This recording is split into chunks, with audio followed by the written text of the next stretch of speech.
The bidding should have been for cattle, but the moment Ethan Caldwell stepped into Riverside Township's auction barn, he felt something was wrong. The air was too tight, the whispers too sharp.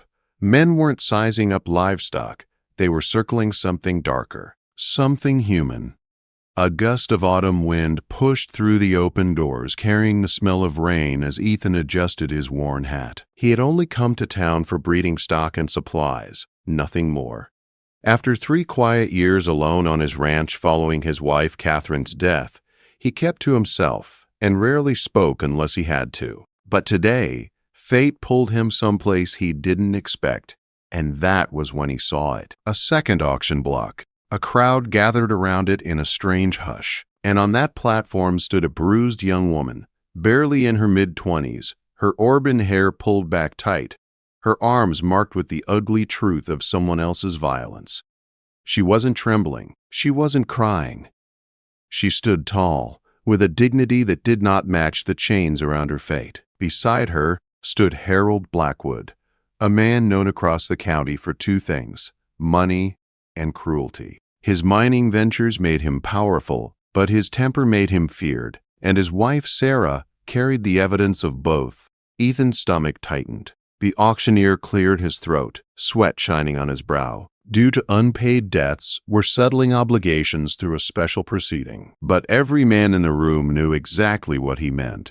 This wasn't the sale of property. This was the sale of a woman. Harold smirked as he shoved Sarah forward, speaking loud enough for everyone to hear. "She's cost me plenty. Time she earned something back." A few men laughed. Others looked away, ashamed but silent. Ethan felt something hot rise in his chest. For 3 years he'd lived like a ghost, barely speaking, barely feeling.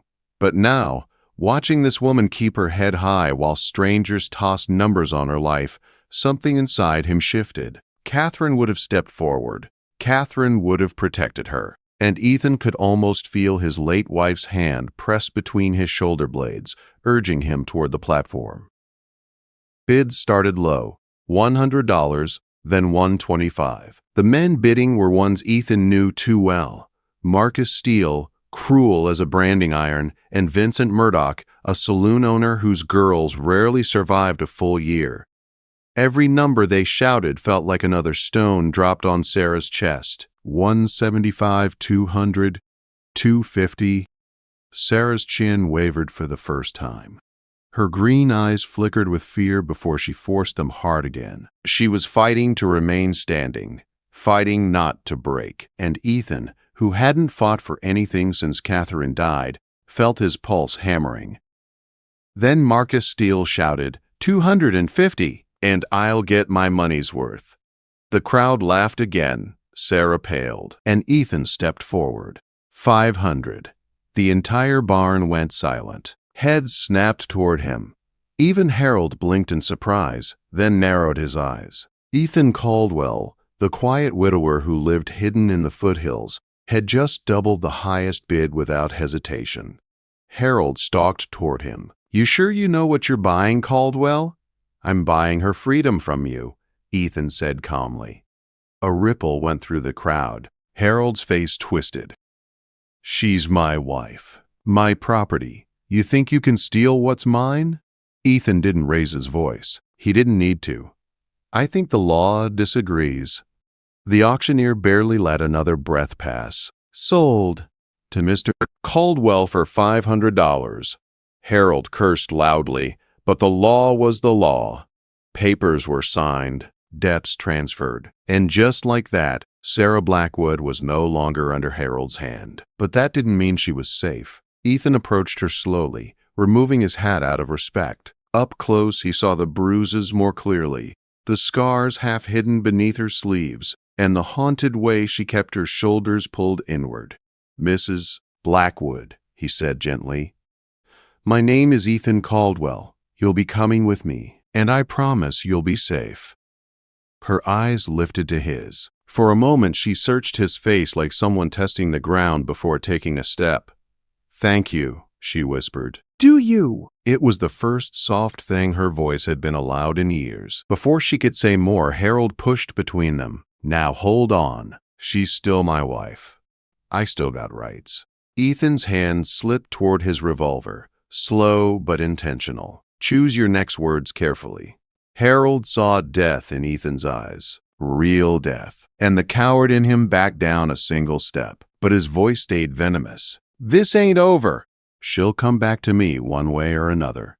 Sarah flinched, not from Harold's words, but from the memories behind them. Ethan stepped fully in front of her, not while she's under my protection. He walked her to his wagon, helping her up gently. She tensed at his touch. Years of conditioning, but she allowed it. Allowed him. Allowed the possibility of safety. As they rode away, Riverside Township shrinking behind them, Sarah finally spoke. Mr. Caldwell, what do you expect from me now? Ethan kept his eyes forward on the long road home.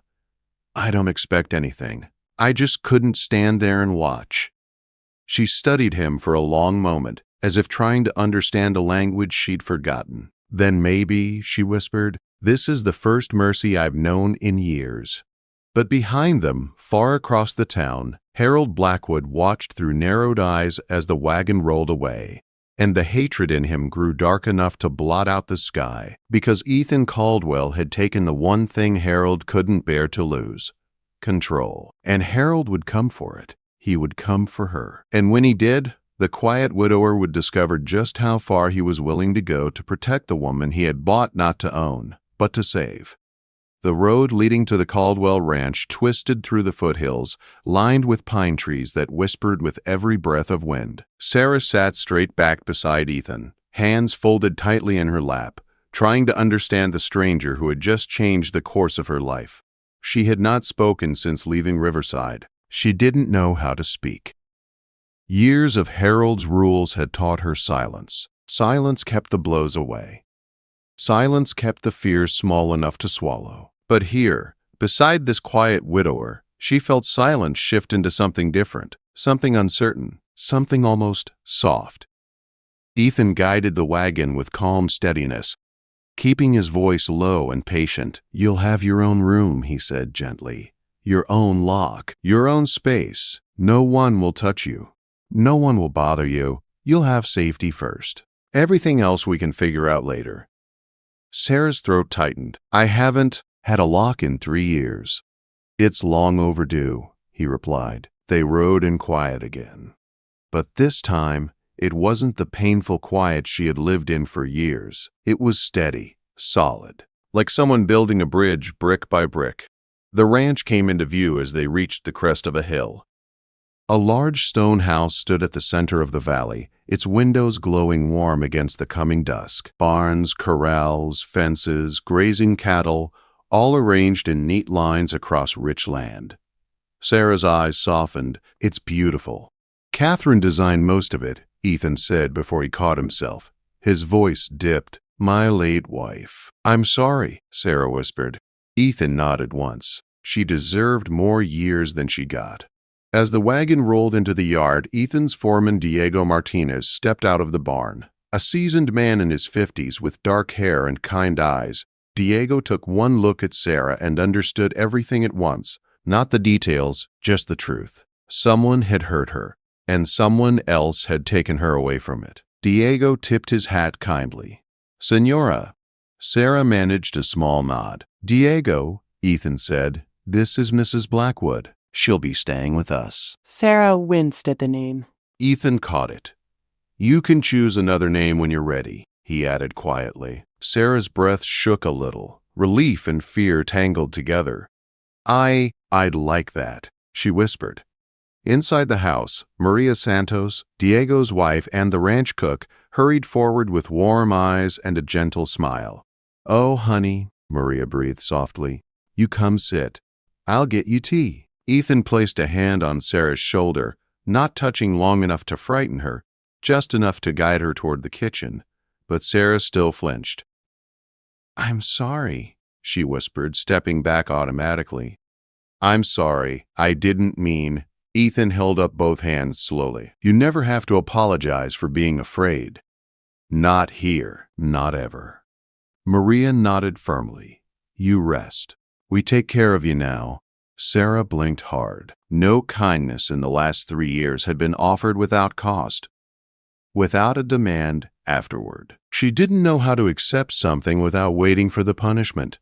After tea, Ethan led her upstairs to the guest room, a simple space with a large window overlooking the valley, a bed with thick quilts, a wooden dresser, a rocking chair in the corner, and a lock on the door. Sarah's breath trembled as she pressed her hand to the metal latch. "I promise," Ethan said quietly from behind her. "Your safety is the only thing that matters tonight." Her eyes shimmered, but she fought the tears down. "Thank you, Mr. Caldwell. You can call me Ethan." Her voice wavered. "Then, thank you, Ethan." He gave her a respectful nod and stepped back. "Dinner is at 6. Come down if you feel up to it." When he closed the door gently behind him, Sarah locked it instantly. She didn't stop shaking until the sun dipped behind the mountains. At dinner, she ate slowly, cautiously, like someone expecting the food to be taken away or the plate thrown across the room. Ethan watched without staring. Maria kept the conversation warm and light. Diego asked polite questions she didn't have to answer. For the first time in years, Sarah finished a full meal. After dinner, as Sarah hesitantly offered to help clean, Ethan shook his head. "You've done enough for a lifetime," he said softly. "Tonight, you rest." Her lip trembled. "I don't know how to rest." "You'll learn," he replied. Later that evening, Ethan sat alone in his study, staring at the fire. He had acted on impulse again. First at the auction, now bringing her into his home. He'd meant only to save her from Harold, but the weight of responsibility settled heavily on his chest. Upstairs, Sarah lay awake staring at the ceiling. Every creak of the house made her flinch. Every gust of wind sounded like Harold's footsteps. But she remembered Ethan's voice. "You're safe here." For the first time in years, she believed someone might actually mean those words. Morning brought crisp air and pale sunlight. Sarah came downstairs cautiously, wearing one of Catherine's old dresses, clean, simple, and soft. It fit her well, though she tugged at the sleeves as if unsure she deserved clothing that wasn't torn or stained. "You look nice," Maria said warmly. Ethan turned at the sound of Sarah's footsteps and froze for a brief moment. Not because she wore Catherine's dress, because she didn't look like someone waiting for pain. She looked almost like someone remembering she was alive. "I hope it's all right," Sarah murmured. "I don't have anything of my own." "It's more than all right," Ethan replied. Catherine would have wanted that. Sarah looked down to hide the sudden emotion on her face. After breakfast, Diego approached Ethan outside the barn. "You did a good thing," Diego said quietly. "But Blackwood won't let this go." Ethan nodded grimly. "I know. And when he comes," Diego added, "he won't be alone." Ethan looked out across the valley, jaw set. Then he'll find out this ranch protects its own. That afternoon, a young rider galloped up from town. Dust flew behind his horse as he waved a telegram in the air. "Mr. Caldwell!" he shouted. "Message from the courthouse!" Ethan opened it. Sarah held her breath. His expression hardened. "Harold is challenging the auction in court," Ethan said. "And we're ordered to appear." Sarah's face drained of color. "He wants you back," Ethan added quietly. "He's not giving up." Fear filled Sarah's eyes. Memories flooded through her, and Ethan stepped closer, not touching, just anchoring her with his presence. "I won't let him take you," he said softly. "Not now. Not ever." For the first time, she believed him. But Harold wasn't coming with paperwork alone. He was coming with rage, and soon enough, with revenge. The courthouse in Riverside Township buzzed with tension the next morning. Word had spread fast. Harold Blackwood was challenging the auction that freed his wife. Men gathered in tight circles whispering. Women watched from the wooden steps with tight lips and worried eyes. Ethan and Sarah arrived early. Sarah walked with quiet dignity, though her hands trembled slightly inside her sleeves. She wore a modest blue dress Catherine had once owned, the color making her green eyes stand out. People noticed her bruises. People noticed her courage even more. Inside, Harold sat with a smug grin and an expensive lawyer at his side. He looked cleaner than usual, sober, polished, as if he thought a suit and a shave would hide the rot in his soul. But when he saw Ethan escorting Sarah through the doors, his smile twisted, not with surprise, with possession. That look alone made Sarah grip the bench until her fingers hurt. Ethan leaned closer. "He can't hurt you here. Not anymore." The judge entered. The courtroom fell silent. Harold's lawyer spoke first, gesturing dramatically like the courtroom was a theater stage. "My client did not understand the auction terms. He believed it was only his wife's labor being transferred, not ownership. A marital bond," he stressed loudly, "cannot be undone so easily." People murmured. Sarah lowered her eyes. Then Ethan's lawyer stood, Samuel Richardson, a calm man with sharp eyes and a reputation for honesty. "With respect, Your Honor," Richardson said, "Mr. Blackwood arranged that auction himself, signed the documents himself. And more importantly, Mrs. Blackwood was treated not as a wife, but as property, and worse." Gasps rippled through the room. Richardson continued, "We have witnesses, doctors, townsfolk, former employees, who saw the abuse firsthand." Harold tensed. The lawyer shifted uncomfortably. The judge nodded. "Proceed." The first witness was Dr. Foster. He spoke clearly. "I treated Mrs. Pasta Blackwood for broken ribs, bruises, head wounds, all consistent with domestic violence. She was forbidden from speaking of it." The gallery fell silent. Next came Rebecca Thompson, a former maid in the Blackwood household. Her voice shook as she spoke. "He locked her in the cellar for days, sometimes with no food. And he let other men visit her, forced her to entertain them." Sarah closed her eyes, pain washing over her. Ethan felt something break inside him hearing it. Harold, red-faced, lunged to his feet. "Lies! Order!" the judge boomed. Then came Ethan's turn. He stood tall, steady. "I didn't buy Sarah to own her. I bought her so Harold couldn't hurt her anymore. She has her own room at my ranch, her own lock. She is free to leave any time she wishes. My only intention was her safety." Murmurs of respect spread through the crowd. Finally, Sarah took the stand. The entire courtroom leaned forward. She kept her voice soft but clear. "My husband told me daily that I was worthless. He sold my dignity to his friends. He used me as currency. I begged him to stop. He only tightened his grip." There wasn't a dry eye in the gallery. Even the judge lowered his gaze for a moment. Richardson approached gently. "Mrs. Blackwood, do you fear returning to Harold?" Sarah swallowed. "I don't fear returning." She looked straight at Harold. "I fear not surviving." A collective breath shuddered through the room. When Harold took the stand, he tried to play the part of the wronged husband. She never listened, never obeyed. Discipline was necessary. A wife owes her husband. The judge slammed his gavel. Enough. In those two words, Harold lost his case. The judge exhaled slowly. "The court rules the auction valid. Mr. and Mrs. Caldwell's arrangement stands." Furthermore, he paused as the room leaned in. "Mrs. Sarah Blackwood is hereby granted legal separation on grounds of extreme cruelty." Sarah gasped. Ethan closed his eyes in relief. Harold exploded. "You can't take what's mine." But Sheriff's hands came down on his shoulders before he could lunge toward her. The judge raised his voice. "Mr. Blackwood, you will leave this courtroom before you face arrest for contempt."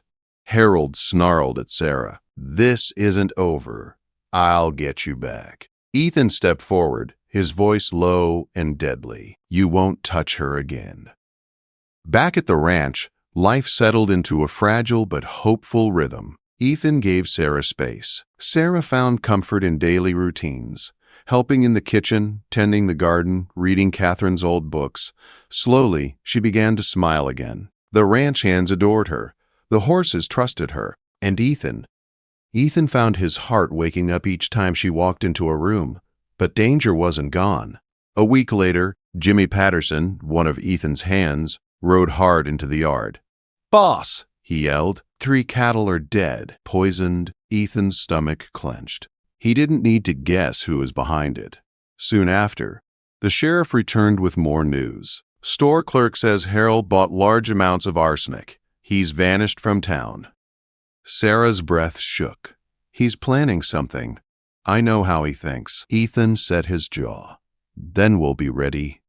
He added men to night patrol, kept weapons close, watched the horizon like a hawk, and all the while Sarah felt guilt twisting inside her. Your ranch is in danger because of me. This ranch stands because of all of us. You are one of us now. Her eyes glistened. Something fragile bloomed in her chest. Then, one cold night, as snow crept along the peaks, Ethan and Sarah stood on the porch watching the sky fade into dusk. Ethan, she whispered, why did you really save me? He looked at her the way a man looks at something sacred. Because no one deserves chains. And because when I saw you, something in me woke up. Her breath caught. I've never known kindness like this. You will, he promised softly, for the rest of your life. The air thickened. Her heart pounded. But before either could speak another word, 3 riders galloped into the yard, horses lathered with sweat. Dr. Foster shouted first. Harold's back, and he's not alone. He hired gunmen. They're coming this way. Sarah froze. Ethan stepped in front of her.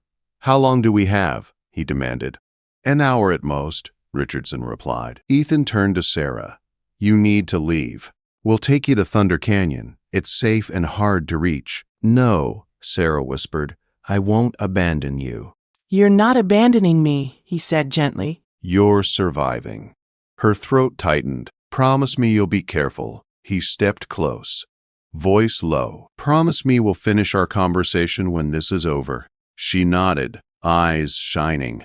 Then she was gone into the night with Dr. Franklin, Foster, and Richardson. Ethan watched until they disappeared into the dark. Then he turned toward the ranch, toward the men gathering with rifles, toward the danger he'd already accepted. Harold Blackwood had started this war. Ethan Caldwell would finish it. Thunder Canyon rose like a stone fortress, narrow and steep. Sarah waited inside an abandoned mining cabin, heart pounding with every distant sound. She prayed, she wept, she paced. Meanwhile, back at the ranch, Ethan and his men spread out, each taking defensive positions. Diego loaded rifles. Jimmy watched the barn entrance. Tom guarded the north pasture. Ethan stood near the porch, waiting. Then, hoofbeats, shadows, voices carried across the yard. Harold and his hired guns had arrived. Caldwell! Harold shouted, voice wild. Send out my wife, or I'll burn this place to the ground. She's not here, Ethan replied, and she's not your wife anymore. Gunfire exploded in the night. The ranch erupted in chaos. But Ethan's men were ready. Diego's shot dropped one of Harold's gunmen. Jimmy hit another in the leg. The attackers scattered, confused by the organized defense. Harold screamed orders, firing wildly. His rage made him careless. In a burst of drunken bravado, he charged toward the house. Ethan stepped out, revolver steady. It's over, Ethan warned. Harold raised his gun. A single shot cracked. The clean, practiced sound of Diego's rifle. Harold spun, hit in the shoulder, and collapsed screaming on the porch. His men threw down their guns instantly. It was finished. Ethan didn't wait for dawn. He saddled his horse and rode hard toward Thunder Canyon, his heart thundering with every hoofbeat. When he reached the cabin, Sarah burst out the door. She ran to him. He caught her, held her, lifted her off the ground. It's over, he whispered. Harold is in custody. You're free, truly free. Tears streamed down her face. And you? You're safe? I am now. Their foreheads touched, their breaths mingled. Ethan, she whispered, we never finished our conversation. He smiled softly. Then let's finish it. Her voice trembled. I love you. His hands cupped her face gently. I love you too, Sarah. Their kiss was slow, careful, full of all the healing they both needed. And in that moment, A widower and a broken woman finally stepped into the future they both deserved. A future where love grew not from ownership, but from freedom.